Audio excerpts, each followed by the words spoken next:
오늘은 발람의 첫 번째 축복 예언, 발람의 첫 번째 축복 예언이라는 제목으로 말씀을 상고합니다. 이제 발람이 모압에 와서 이제 본격적으로 이제 그 저주를 해 달라는 대로 해줘야 되는데 여기에 하나님이 이제 성령을 보내십니다. 그래서 성령에 의해서 이 사람이 사로잡히니까 자기가 복채를 받고 또 모압 발락 왕에게 이제 저주를 이스라엘에게 해줘야 자신은 이제 돈을 받은 사람으로 마땅한 일을 하는 건데 하나님이 임재하셨다 그랬어요. 그리고 하나님의 영을 그에게 넣어주시니까 그가 하고자 하는 말을 전혀 할 수가 없는 거예요. 그래서 이렇게 하기를 이제 세 차례는 축복 예언을 하고 네 번째는 이스라엘의 미래에 대해서 예언을 합니다. 그래서 이렇게 인간의 생각대로 뭔가를 하려고 하는 것은 사람의 생각이지만 결과는 하나님의 뜻대로 되는 것이다 하는 것을 우리가 깨닫게 돼요. 그래서 오히려 축복을 하고 그가 이제 마치게 되는데 하나님이 그 발람에게 어떤 축복을 하라고 하셨는지 우리가 여기 세 가지가 있어요. 그 뜻이 뭔가를 깨달아야 됩니다. 첫 번째는 1절부터 8절에 보면 이스라엘은 하나님이 저주하지 않으신다 하는 거예요. 지금 모압의 발락 왕은 이스라엘을 저주하고 싶어서 발람이라고 하는 선지자를 불러왔는데 그 발람은 복채를 받은 이상 저주를 해야 되잖아요.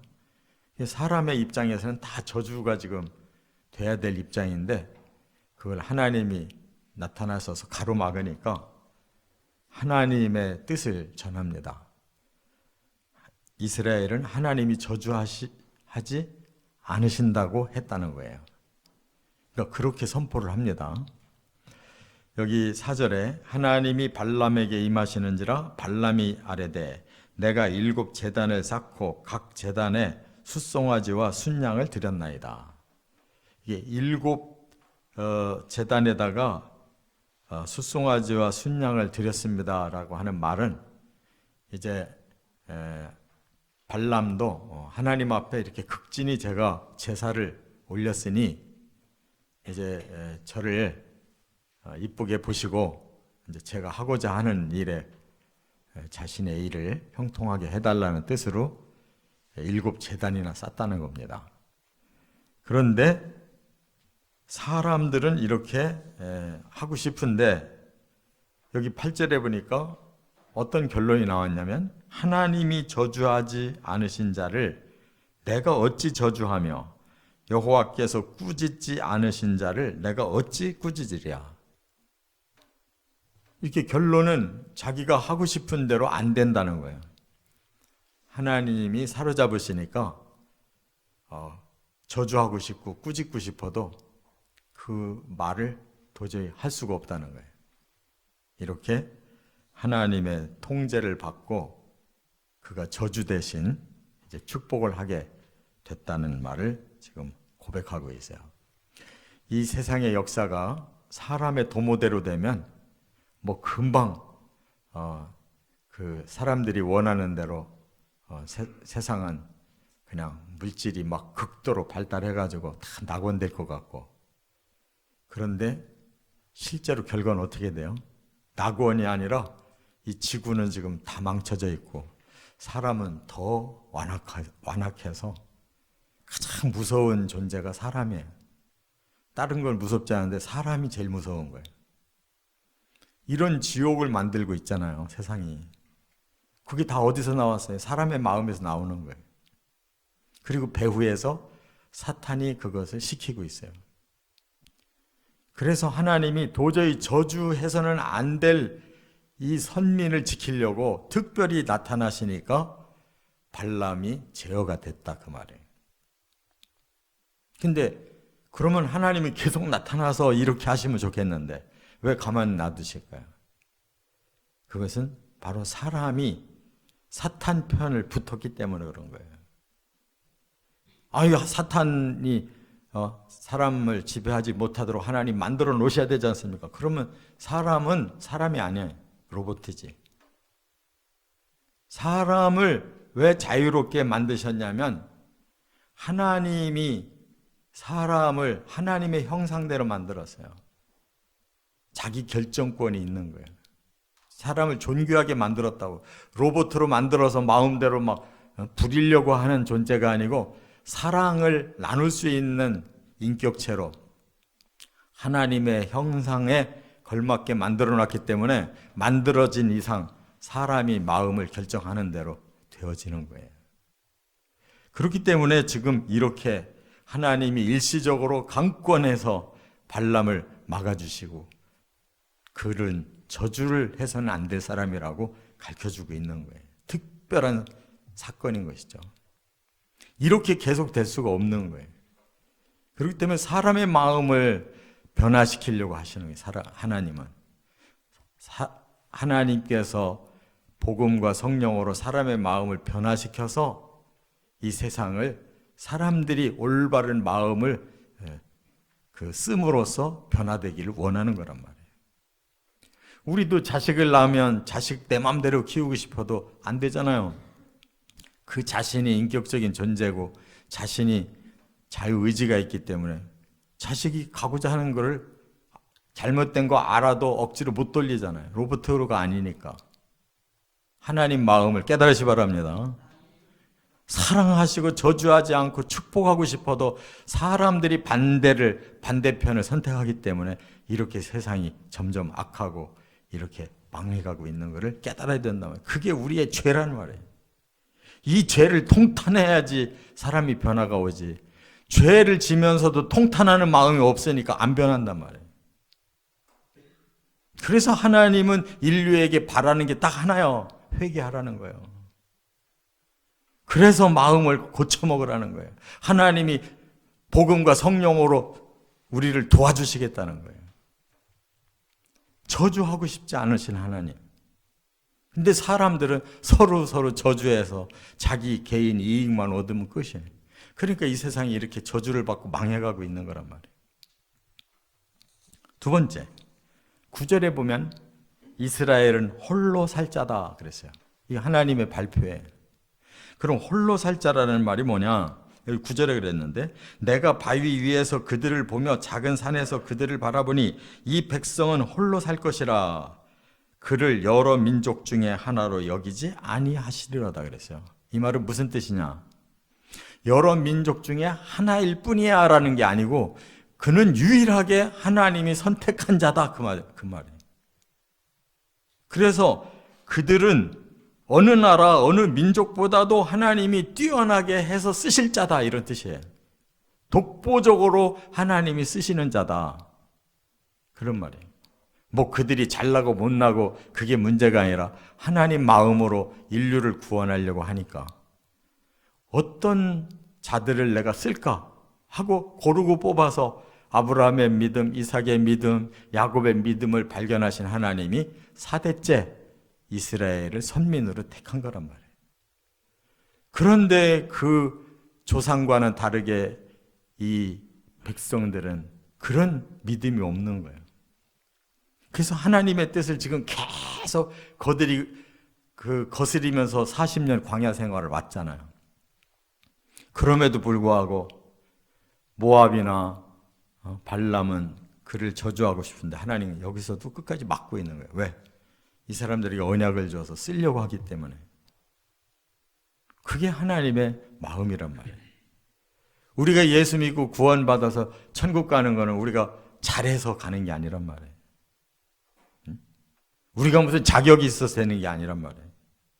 우리 인격이 고상해서 천국 가는 게 아니란 말이에요. 약속을 주셨기 때문에 끝까지 살려서 보내려고 하는 거예요. 그런데 우리는 끝까지 하나님 뜻하고 반대로 나가려고 하면 되겠냐고. 그래서 하나님이 사람을 이렇게 존귀하게 끝내 구원하고 영생케 하시려고 하는 그 마음을 우리가 깨닫는다면 바로 돌이키고 바르게 하나님의 그 사랑을 깨닫고 우리 마음을 돌리고 변화되어 갈 때 하나님이 얼마나 기뻐하시겠냐고. 우리를 뛰어난 존재로 만들어 주시겠다고 하기 때문에 우리는 그 은혜로 천국의 백성으로 가고 있는 거예요. 뛰어난 존재로 약속했기 때문에 우리가 그걸 받아들이면 그렇게 되는 거란 말이에요. 믿습니까? 네. 세 번째, 10절부터 12절에는 하나님의 메시지가 뜨고 뭐라고 그랬어요? 이스라엘은 번성할 자다 그랬어요. 여기 10절에 보니까 야곱의 티끌을 누가 세며 이스라엘 4분의 1을 누가 능히 셀고 나는 의인의 죽음을 죽기 원하며 나의 종말이 그와 같기를 바라노라. 이게 뭐예요? 하나님의 계시를 듣고는 발람이 이렇게 고백하는 거예요. 야곱의 티끌을 누가 능히 세며, 이 말은 야곱의 자손들이 이렇게 티끌처럼 많다. 하나님이 아브라함에게 불러서 그러셨잖아요. 아브라함이 바로 이 모든 사람들의 그 복의 근원이 될 것이다 그랬어요. 천하 만민이 복을 받을 것이다 그랬어요. 그리고 지금 그 언약이 이삭을 거쳐 야곱에게 왔는데, 야곱의 티끌이라는 말은 야곱의 자손들, 선민들이 이렇게 많다라는 걸 말하는 거예요. 그리고 이스라엘의 4분의 1만 쳐다봐도 이렇게 능히 셀 수 없이 많을 텐데 전부라고 하면 얼마나 크겠냐, 이 말에. 그러니까 하나님은 선민을 택해서 그들을 통해 인류를 구원할 것을 보고 계시는 거거든요. 그러니까 선민이 대표로 하나님의 백성이 돼서 하나님께 순종하면 이 땅에서 모든 인류를 다 함께 구원해서 천국 백성으로 만들고자 하시니까 야곱의 티끌이라고 그랬단 말이에요. 그러니까 우리도 야곱의 자손인 거예요. 왜?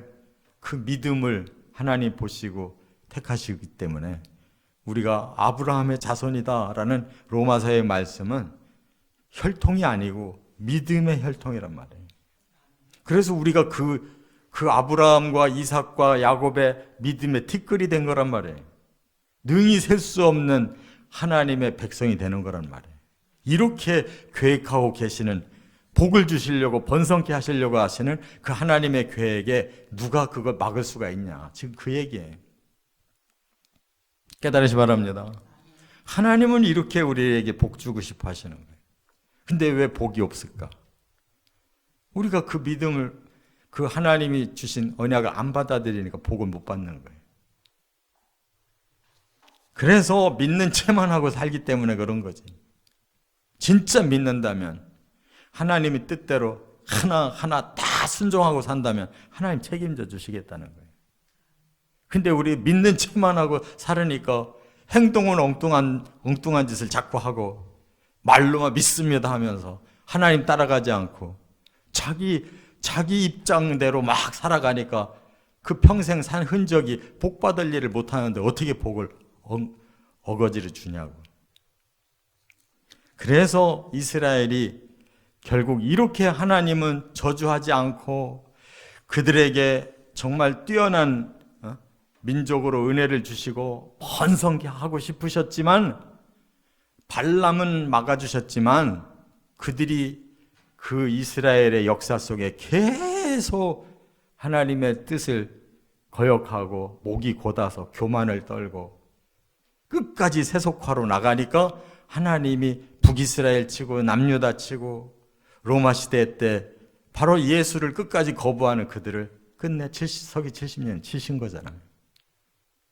그래서 1878년 동안 세상에서 떠돌이 생활을 했잖아요. 온갖 저주를 다 그들이 받게 됐잖아요.